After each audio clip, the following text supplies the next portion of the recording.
for Melbourne. Mr. Speaker, my questions to the Prime Minister.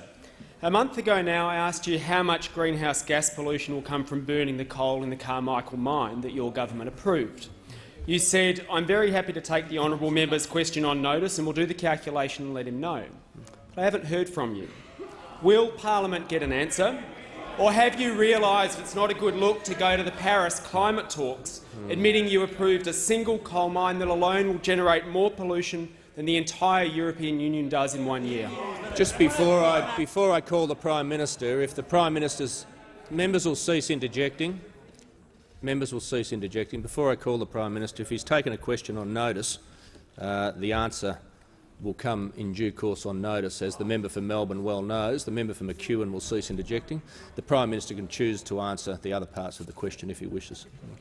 Thank you, Mr. Speaker. I thank the honourable member for his question, and we will certainly make some assumptions and send him some numbers if you'd like us to do that.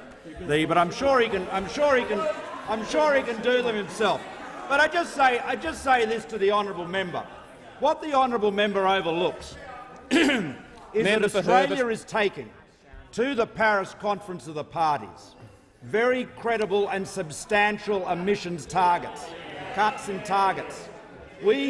Our cuts of 26 to 28% reduction from 2005 are very substantial, and when they are measured on a per capita basis, which is the only way they can reasonably be compared with other countries, they are second only to the emission cuts offered by Brazil. So these are very substantial cuts, and they are recognised as such in the global community.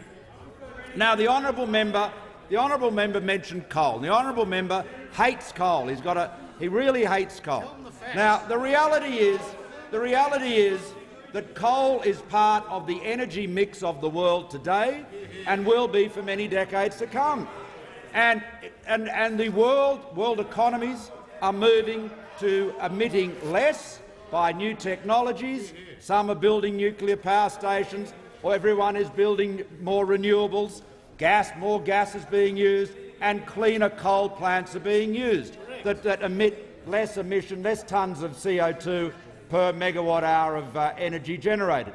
So all of those changes are happening, and I'm glad the honourable members asked me this question, because it gives me the opportunity to report to the House that in our meetings with the Premier of China, Li Keqiang, in KL, in Kuala Lumpur, I raised the issue of the regulations, the new Chinese regulations, which are designed to only permit coal with a relatively low sulphur content to be burned. Now, of course, Australian coal, by and large, has very low sulphur content relative to Chinese coal.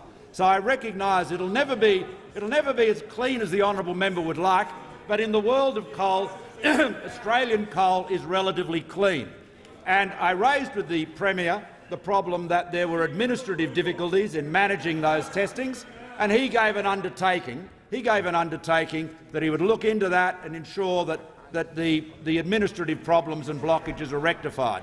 And that will be good for Australian coal exporters, and it will be good for Chinese coal importers alike. So I thank the honourable member for the opportunity to allow me to make this point today.